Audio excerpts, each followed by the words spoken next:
Right. So, section 132 now, the liability of two persons primarily liable, not affected by arrangement between them, that one shall be surety on others' default. When two persons contract with the third person, let's say two persons are principal debtors only, okay, and they contract with third person is the creditor. To undertake a certain liability and also contract with each other, that one of them shall be liable only on the default of the other, the third person not being a party to such agreement. देखो, एक तो आपके पास दो contracts बने हैं, picture में दो contracts हैं. पहला कॉन्ट्रैक्ट बना था क्रेडिटर और दो प्रिंसिपल डेटर के बीच में कि ठीक है आपने 2 लाख रुपए लिए हैं वापस कर दीजिए. और जो ये तो हो गया फर्स्ट कॉन्ट्रैक्ट. ठीक है, जो सेकंड कॉन्ट्रैक्ट बना है वो बना है दोनों प्रिंसिपल डेटर्स के बीच में.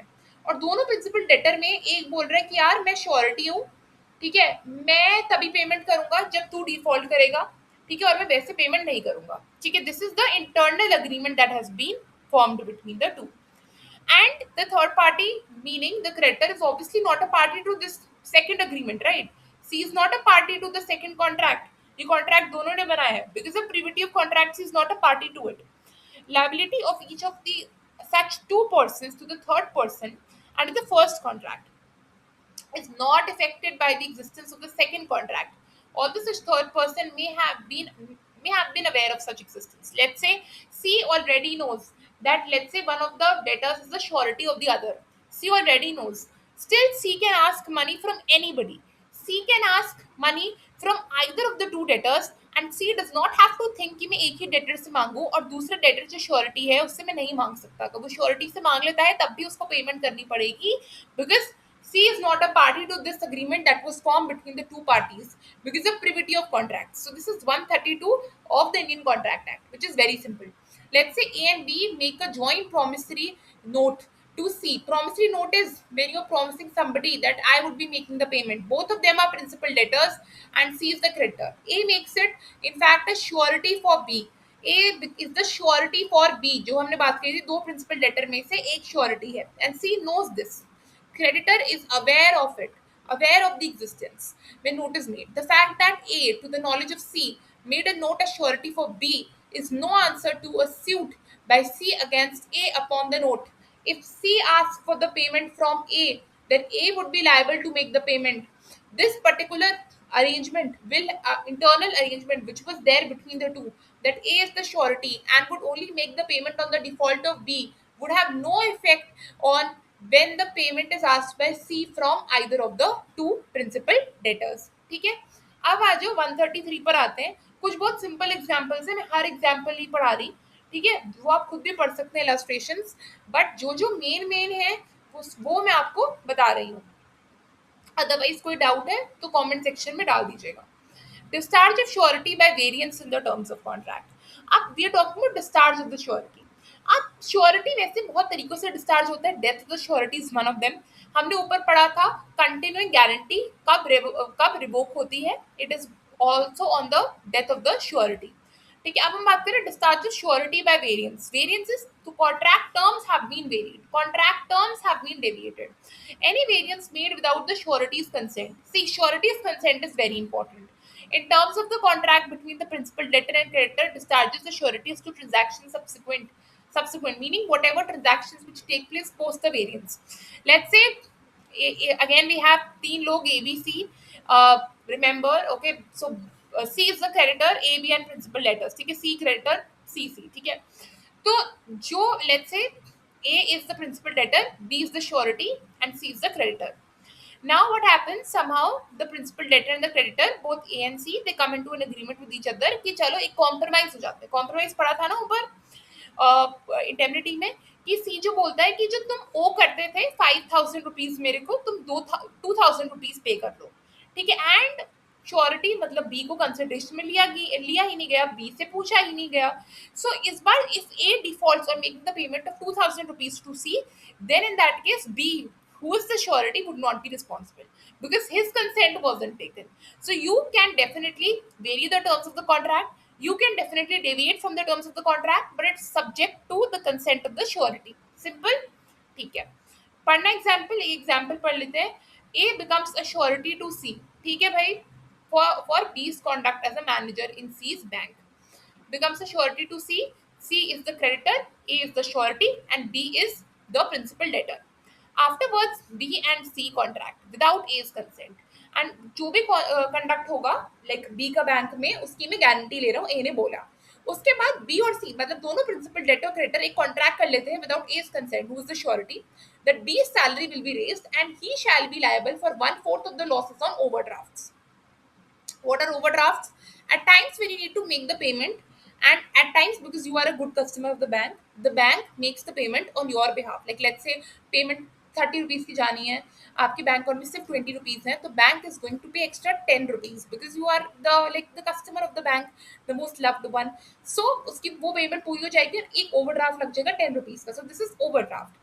So he would be liable for 1/4 of the losses on overdrafts. B allows the customer to overdraw, and the bank loses a sum of money. A is discharged from his suretyship by the variance because A wasn't asked.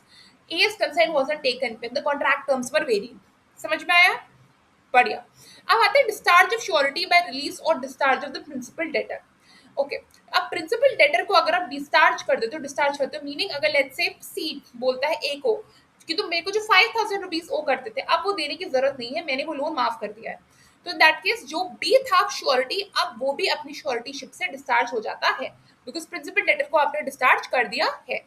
The surety is discharged by any contract between the creditor and the principal debtor by which the principal debtor is released, or by any contract or any act or omission of the creditor, the legal consequence of which is in discharge of the principal debtor. Let's say जो जिस बंदे ने loan दिया था और बोले any act और omission of the creditor, the legal consequence. अगर क्रेडिटर इंसॉल्वेंट डिक्लेयर हो जाता है, ठीक है, और वो अपनी पेमेंट लेने के लिए लायबल नहीं होता, in that case, so in that case also principal debtor is discharged and the surety would be discharged.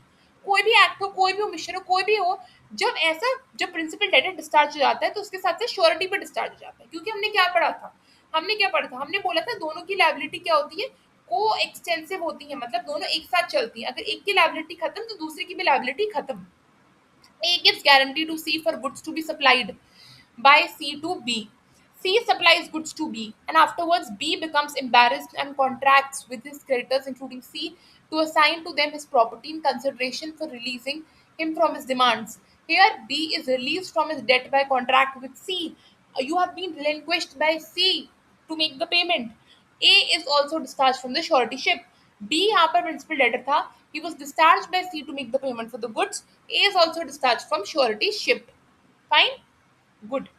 Next हम आते हैं discharge of surety when creditor compounds with, gives time to or agrees not to sue the principal debtor. Now why gives time? यहाँ पर क्या हो रहा है, let's say creditor ने प्रिंसिपल डेटर को बोला कि आपको 5 मंथ्स में 2,000 रुपीज की पेमेंट करनी थी. अब वो 5 मंथ्स का टाइम बढ़ाकर उसने 7 मंथ्स कर दिया. अब यहाँ पर श्योरिटीशिप हो जाती है डिस्चार्ज. भाई क्यों डिस्चार्ज हो गई? आपने बोला था मैम 128 के अकॉर्डिंग को एक्सटेंसिव होती है, दोनों एक साथ चलती है. अगर 7 महीना कर दिया 5 महीने से तो क्या ही फर्क हो गया, डेट तो अभी भी एग्जिस्टेंट है. बिकॉज हम अभी पढ़ेंगे जब surety, the right of subrogation by surety. What is subrogation, ये मैं अभी बता देती हूँ. जब डिफॉल्ट कर जाता है प्रिंसिपल डेटर और जब श्योरिटी उसकी पेमेंट करता है तो श्योरिटी क्रेडिटर के शूज में आ जाता है. इसका मतलब अब श्योरिटी अपने आप को इंडेमनिफाई करवा सकता है from the principal debtor, indemnify करवा सकता है अपने आप को principal debtor. In that case अगर 7 महीने बाद पेमेंट नहीं हो पाती तो उसको 2 महीने एक्स्ट्रा वेट करना पड़ेगा to use the right of subrogation, और वो तो बीच में अटका रह जाएगा श्योरिटी. तो श्योरिटी के बेनिफिट के लिए ही this is not allowed and therefore the surety would be discharge from the suretyship. Okay, a contract between the creditor and the principal debtor by which creditor makes a composition with or promises to give time or not to sue the principal debtor discharges the surety unless the surety assents to the contract. ठीक है, अगर surety ने बोला चलो ठीक है मेरे को कोई दिक्कत नहीं, 2 महीने एक्स्ट्रा लग जाए तो मेरे को कोई दिक्कत नहीं अगर आप स्यू ही नहीं कर रहे. If you are not suing the principal debtor तो फिर तो प्रिंसिपल डेटर को कोई भी नुकसान होने ही नहीं वाला ना, तो इन दैट केस तब भी श्योरिटी डिस्चार्ज हो जाता है. बट इफ श्योरिटी अग्रीज, क्योंकि लिखा हुआ है unless the surety sends to the contract, if he agrees then तो श्योरिटीशिप चलेगी बट फिर वो खत्म हो जाएगी. तो it could be any composition could be 5,000 rupees का 2,000 रुपीज बना देना, एक compromise, promises to give time थोड़ा डिले हो जाना, या फिर not to sue. Not to sue मतलब उसको हम मतलब ऑफ कोर्स उसके अगेंस्ट केस नहीं फाइल करेंगे अगर उसने पैसे नहीं दिया. It is not forbearance to sue. Mere forbearance to sue would not come under it. Like let's say मैं तुम्हें अभी sue नहीं कर रहा, ठीक है? So in that case आप अपनी श्योरिटीशिप से डिस्चार्ज नहीं हुए, क्योंकि बाद में तो वो आपको sue कर सकता है ना, अगर उसने बोल दी कि मैं sue करूंगा ही नहीं, तो फिर तो आप डिस्चार्ज हो श्योरिटीशिप से, ठीक है? Surety not discharge when agreement made with third party to give time to principal debtor. When a contract to give time to principal debtor is made by the creditor with third party, not with principal debtor, the surety is not discharged.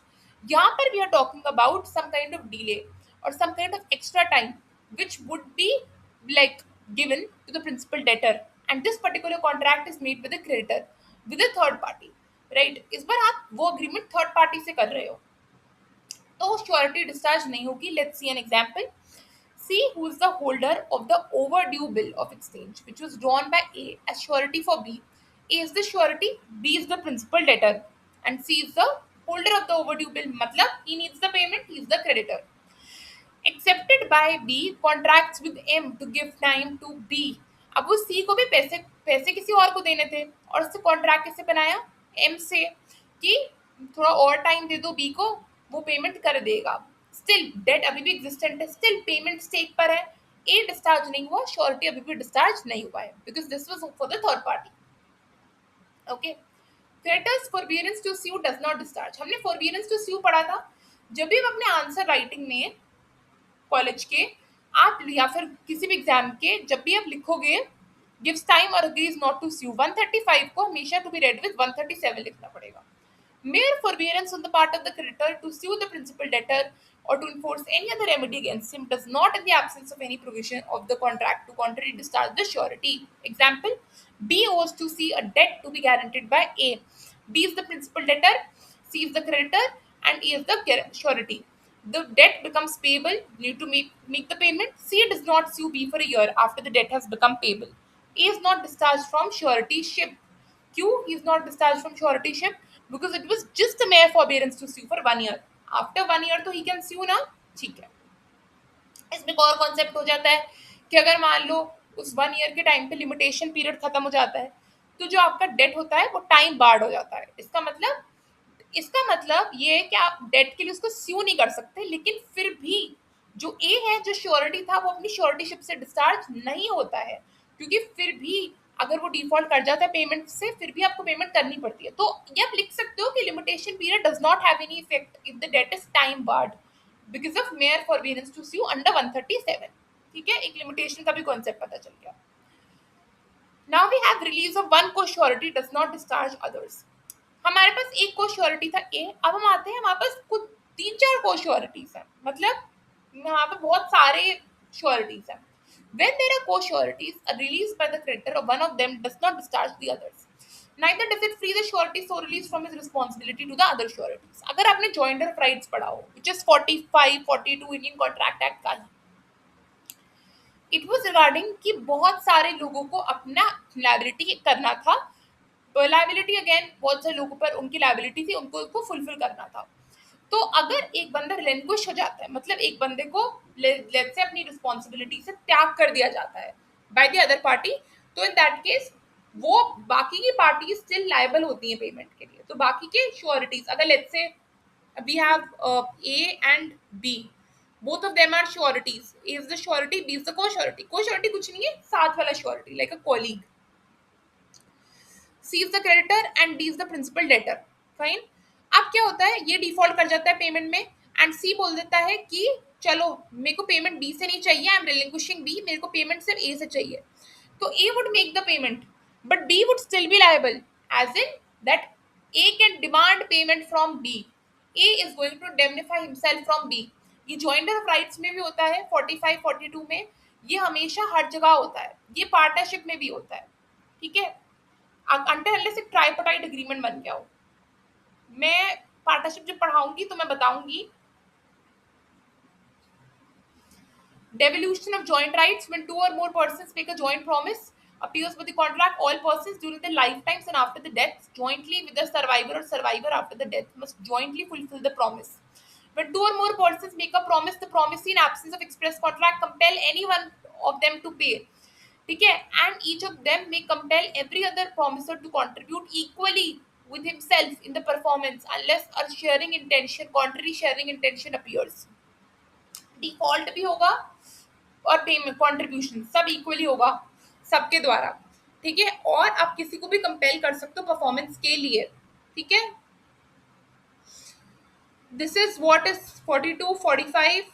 You can, मतलब ये मैंने बस analogy के लिए आपको बताया, ये obviously आपको लिखने की जरूरत नहीं है, बट ये प्रिंसिपल हर जगह चलता है, पार्टनरशिप में भी होता है।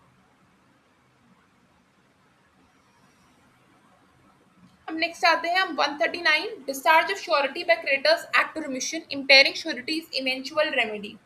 If creditor does any act which is inconsistent with the rights of the surety or omits to do any act which is duty to the surety requires him to do, and the eventual remedy of the surety himself against the principal debtor is thereby impaired, the surety is discharged. Whatever you do which impairs the surety is discharged from suretyship. जैसे B contracts to build a ship for C for the given sum to be paid by installments as the work reaches certain stages. एक और चीज है, जो ऊपर skip हो गई थी गलती से, we were talking about giving time to the principal debtor to make the payment, right? Giving time अगर उसने बोला 5,000 रुपीज है और 5,000 रुपीज को 500 रुपए की 10 इंस्टॉलमेंट में दोगे, this is also giving time and surety is also discharge in cases of installments because it is considered as giving time and hence a delay for the surety. Okay, so B contracts to build a ship for C to be paid by installments as the work reaches certain stages. A becomes the surety to C. Obviously, C is going to make the payment and A is the surety for B's due performance because B is building the ship. C without the knowledge of A, right? P pays to B last two installments. ठीक है, वो पहले ही पे कर देता है last की installments, ठीक है, बी को, और ए को बिना बताए। A is discharge by his prepayment, A is discharge from his liability of the last two payments because उसने ऑलरेडी काम कर दिया है श्योरिटी का। जब उसने श्योरिटी का काम कर दिया तो श्योरिटी का इवेंचुअल मतलब आने वाला जो रेमेडी श्योरिटी देता है प्रिंसिपल डेटर को in terms of making the payment, वही आपने इम्पेयर कर दिया, वही आपने खराब कर दिया, सो दैट के surety would not be liable. अब आते हैं, we'll start with the next in the next part. Till then, stay tuned and bye.